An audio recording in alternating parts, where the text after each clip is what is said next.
عزوز سلامتنا بصحكم كبرانن تخطاتلت إرتريان ميديا نيتورك نساعت زيد دالنا زينة وشتن وصان حزنا لكم قريبنا زلنا بيتروس منقس مس سليمان عثمان عبينا أرست زينام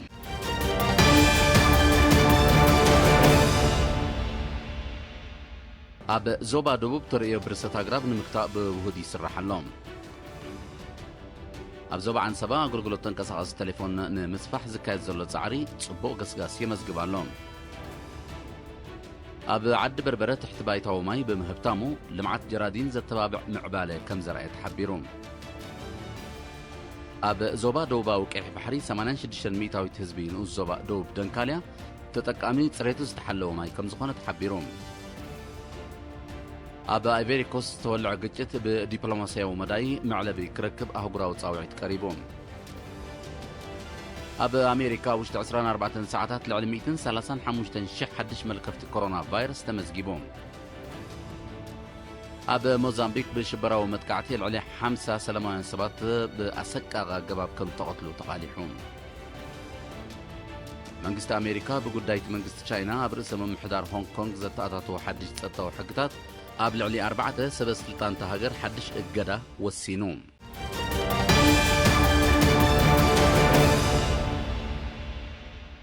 أب زوادو بتريا برسات أقرب نمكتا بوهدة هزباو سراويتن عتب نتفتاتي السلاسل كمزلو حالفي بعد سلطان كتتر أقربن إنساز قدا من نبت زوبا كابتن جزايك على بحبيرو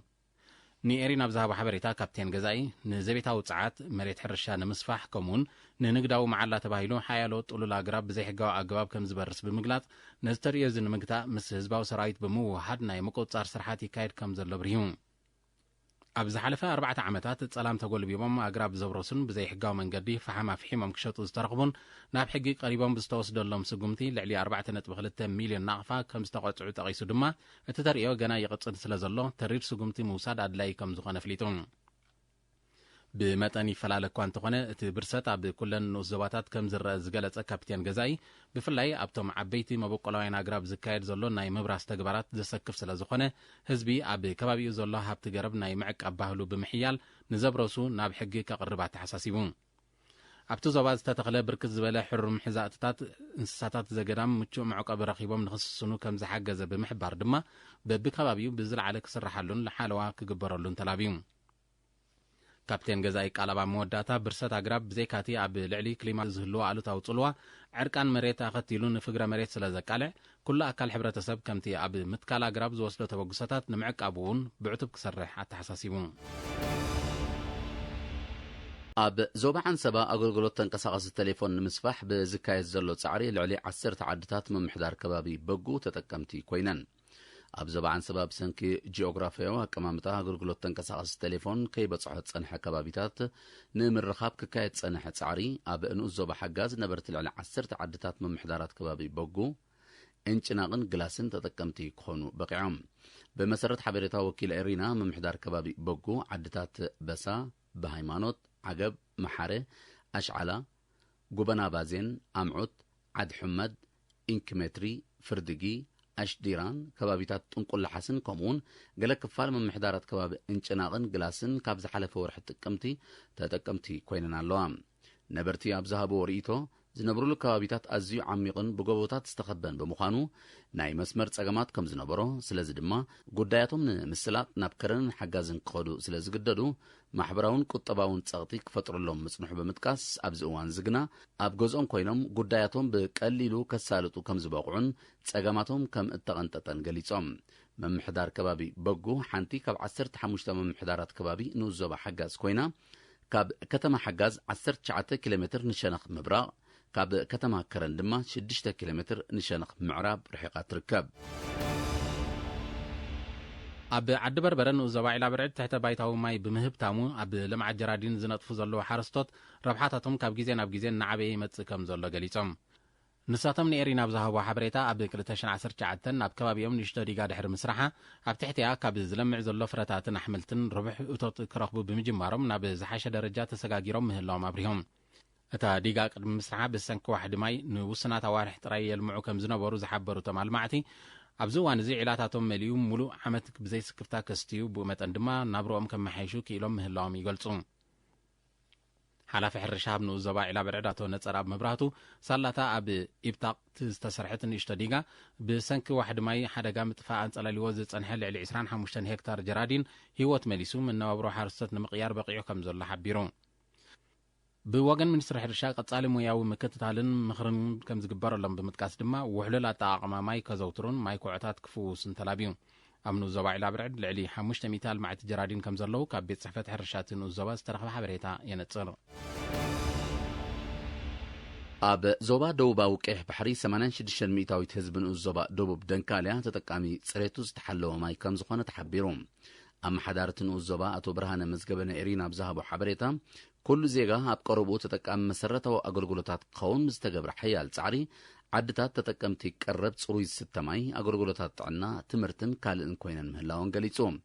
ቆልዑ ኣብ ግቡእ ዕድሜኦም ትምህርቲ ክጅምሩ ወለዲ ድማ ብመደብ ትምህርትን ዓበይቲ ማህይምነት ከጥፍኡ ከም ዝኽኣሉ ዝሓበረ ኣቶ ብርሃነ ኣብ 6 ምምሕዳራት ከባቢ ዘለዋ ትካላት ጥዕና ኣብ ምውሓስ ጥዕና ህዝቢ ዓብዪ አበርክቶ ይገብራ ከም ዘለዋ ረዲኡ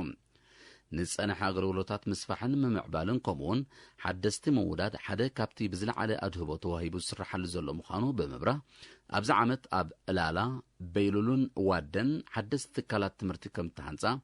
ቀረባት ማይን ጥዕናን ናይ ምስፋሕ ስራሕ እውን ኣብ መስራሕ ከም ዘሎ ገሊጹ ኣቶ ብርሃነ ኣብ መወዳእታ ህዝቢ ንዝተዋደደሉ ትካላት ማሕበራዊ ኣገልግሎት ኣብ ምክንኻንን ምምዕባልን ኣበርክቱ ክዕዝዝ ኣዘኻኺሩ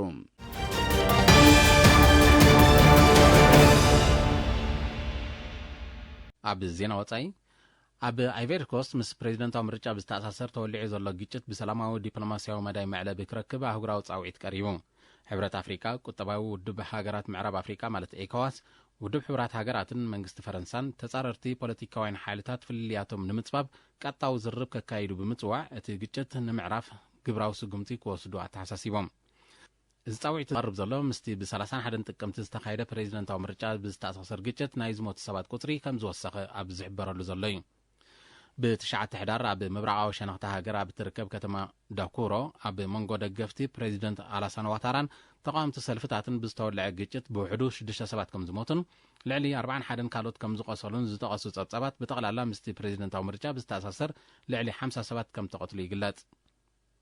ሃገራዊ ኮሚሽን ምርጫ አይቨሪ ኮስት ፕሬዚደንት አላሳን ዋታራ ብዓብላሊ ድምፂ ከም ተዓወተት ማለ 10 ሕዳር ብወግዒ ድሕሪ ምሕባሩ ፕሬዚደንት ዋታራ ነቲ ግጭት ንምህዳእ ምስ መራሒ ቀንዲ ፖለቲካዊ ሰልፊ ዝርብ ንምክያድ ዘለዎ ቁርብነት ከም ዝገለጸ እዩ ዝቀላሕ ዘሎ ተቃውሞቲ ሰልፍታት ንመሪሕነት ፕሬዚደንት አላሳን ዋታራን ውፅኢት ናይቲ ምርጫን ብምንጻግ ሓድሽ ሲቪላዊ መሰጋገር መንግስቲ ክምስረት ድሕሪ ምስምምዖም ሰብ መዚ ጸጥታ አይቨሪ ኮስት ንመራሒ ቀንዲ ተቃዋሚ ሰልፊ ብጥሕሰት ሕጊ ብምኽሳስ ኣብ ትሕቲ ቀይዲ ከም ዘእተውዎ እዩ ዝግለጽ ዘሎ ኣብ አይቨሪ ኮስት ኣብ 2010 ብዝተወልዐ ተመሳሳሊ ግጭት ብውሕዱ 3000 ሰባት ከም ተቐትሉ ይዝከር ኣብ ኣሜሪካ ብዝሓለፈ 24 ሰዓታት ልዕሊ 135,000 ሓድሽ መልከፍቲ ኮሮና ቫይረስ ከም እተመዝገበ እዚ ድማ ዛጊት እቲ ዝለዓለ ኣብ ሓደ መዓልቲ ዝተመዝገበ መልከፍቲ ከም ዝኾነ ጸብጻባት ሓቢሮም እዚ ምስቲ ኣብቲ ሃገር ኣብ ዝሓለፈ ተኸታተልቲ 7 መዓልታት ዕለታዊ ብገምጋም ክምዝገብ ዝቐነየ ልዕሊ 120,000 ሓድሽ መልከፍቲ ነቲ ኩነታት ኣሰካፊ ገይርዎ ኣሎ ቁፅሪ በቲ ቫይረስ ብጽኑዕ ሓሚሞም ኣብ ሆስፒታላት ዝተዓቕቡን ናብ ልዕሊ 61,400 ክብ ከም ዝበለ እዚ ድማ ለብዒ ኮሮና ቫይረስ ኣብቲ ሃገር ካብ ዝኽሰት ዝለዓለ ምዃኑ ዝጠቐሱቶም ጸብጻባት ሰብኣዊ ክሳራታት ከይውስኽ ስጋኣት ከም ዘለዎም ኣረዲኦም እዚ ዘስገን ዘሎ ክፍላት ሃገራትን ምምሕዳራት ከባብን ድማ ኣፋኺሰኖ ጸንሓ ናይ ምንቅስቓስ እገዳታት ቅጥዕታት ማሕበራዊ ምርሕሓቕን ዳግማይ ናይ ምጽናዕ ስጉምትታት ወሲደን ኣለዋ ምምሕዳር ክፍለ ሃገር ካሊፎርኒያ ልዕሊ 5.5 ሚልዮን ህዝቢ ኣብ ዝርከበን 3 ምምሕዳራት ከባቢ ተሪር እገዳታት ኣጽኒዑሎም ኣብ ኣሜሪካ ስታት 10.6 ሚልዮን ብኮሮና ቫይረስ ከም ተለኽፉ ኣስታት 246,000 ድማ ከም ዝሞቱ ዝሓበሩ ጸብጻባት ጥዕና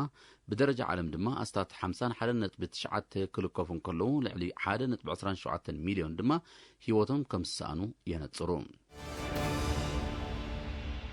ኣብ ሰሜናዊ ሞዛምቢክ ዝንቀሳቐሱ ምስ ዳዒሽ ምትእሳር ከም ዘለዎም ዝተገልጹ ሽበራውያን ብዘካየድዎ መጥቃዕቲ ልዕሊ 50 ሰላማውያን ሰባት ከም ተቐትሉ ሰበስልጣን ሃገር ብምጥቃስ ማዕከናት ዜና ኣቃሊሐን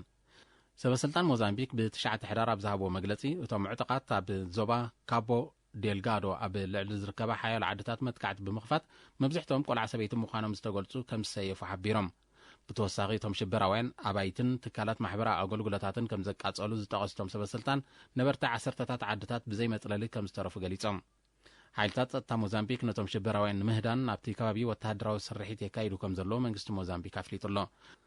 ኣብ ሞዛምቢክ ዝንቀሳቐሱ ሽበራውያን ካብ 2017 ብዘካይድዎ ዘለዉ ተደጋጋሚ መጥቃዕትታት ልዕሊ 2,000 ሰባት ክቕተሉ እንከለዉ ልዕሊ 700,000 ድማ ኣደዳ ምምዝባልን ስደትን ብምዃን ተጸበይቲ ህጹጽ ረድኤት ኮይኖም ምህላዎም ጸብጸባት ሕቡራት ሃገራት ይጠቕሱ መንግስቲ ኣሜሪካ ብጉዳይቲ መንግስቲ ቻይና ኣብ ርእሰ ምምሕዳር ሆንግ ኮንግ ዘተኣታቶ ሓድሽ ጸጥታዊ ሕግታትን ዝወሰዶ ጸጥታዊ ስጉምትታትን ኣብ ልዕሊ 4 ሰበስልጣን ሃገር ሓድሽ እገዳ ወሲኑ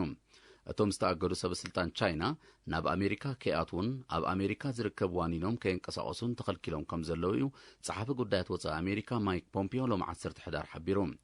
ኣፈኛ ሚኒስትሪ ጉዳያት ወጻኢ ቻይና ብዝሃቦ መግለጺ ንኣህጉራዊ ሕግታት ዝጥሕስን ቁልዕ ምትእትታው ኣብ ውሽጢ ጉዳያት ርእሰ ምምሕዳር ሆንግ ኮንግ ቻይና ድማ ብሓፈሽኡ ምዃኑ ኣፍሊጡ እቲ ኣፈኛ ኣብ መግለጺኡ መንግስቲ ኣሜሪካ ወሲንዎን ዘሎ እገዳታት ብምልዓል ካልእ ስጉምቲ ካብ ምውሳድ ክሕየብ ጸዊዑ ኣቐዲሞም መንግስቲ ኣሜሪካ ኣብ ልዕሊ ኣመሓዳሪት ሆንግ ኮንግ እትርከቦም ሓያል ላዕለዎት ሰበስልጣን ቻይና ተመሳሳሊ እገዳታት ምጽንዑ ዝተቐሱ ጸብጻባት ግዳማውያን ፊናንሳውያን ትካላት ምስ ሰበስልጣን ሃገር ርእሰ ምምሕዳር ዘለዎም ንግዳውን ፋይናንሳውን ዝምድናታት ከቋርጹ ኣብ ዝሓለፈ ወርሒ ኣጠንቂቖም እምባሩ ይሕብሩ ኣብ ተመሳሳሊ ምዕባለታት መንግስቲ ኣሜሪካ ብ9 ሕዳር ኣብ ልዕሊ ተወሰኽቲ ሰበስልጣን ሶርያ መንግስታውያንን ብሕታውያንን ትካላት ከምኡውን ውልቀ ሰባት ሓድሽ እገዳ ወሲኑ እቲ ንሚኒስትሪ ነዳድን ማዕድናዊ ጸጋታትን ሶርያ ዘጠቓለለ እገዳታት መንግስቲ ባሻር አልአሳድ ናብቲ ብመንጎኝነት ሕቡራት ሃገራት ተበጋጊሱ ዝነበረን ነዊሕ ከይሰጎመ ዘቋረፀን ዘተሰላም ክምለስ ጸቕጥን ምፍጣር ዝዓለመ ምዃኑ መንግስቲ ኣሜሪካ ኣፍሊጡ ቤት ጽሕፈት ግምጃ ኣሜሪካ ብዘውፅኦ መግለጺ እቲ ሓድሽ እገዳታት ንኣዘዝቲ ሰራዊት ኣባላት ባይቶን ትካላት መንግስትን ሶርያ ከምኡውን ኢንዱስትሪ ነዳድታ ሃገር ዳግማይ ንምብርባር ጻዕርታት ንዘካይዱ ዘለዉ ሶርያውያንን ሊባኖሳውያንን ውልቀ ሰባት ዘነጻጸረ ከም ዝኾነ ኣፍሊጡ 10 ዓመቱ ተጸጋጊዑ ዘሎ ግጭት ሶርያ ብዝካየድ ዘሎ ግዳማዊ ምትእትታው መዲሱ ከም ተጋደደ ዝሕብሩ ጸብጻባት በይናዊ እገዳታትን ስጉምትታትን ሓያላን ሃገራት እቲ ግጭት ሰላማዊ ፖለቲካዊ ማዕልቦ ከይረከብ ዓንቃጺ ኮይኑ ከም ዘሎ ይረዱ ብመንጎኝነት ሕቡራት ሃገራት ኣብ መንጎ ወከልቲ መንግስትን ተቃዋምቲ ሓይልታትን ተኸታታሊ ዝርባት እኳ እንተተኻየደ ዛጊት ዘምጽኦ ፋይዳ ከም ዘየለ ዝግለጽ ሩስያን ኢራንን ንመንግስቲ ሶርያ ብምድጋፍ ኣሜሪካን ቱርክን ድማ ንተቃዋምቲ ሓይልታት ብምድጋፍ ሰራዊተን ናብቲ ሃገር ኣዋፊረን ከም ዝርከባ ይፍለጥ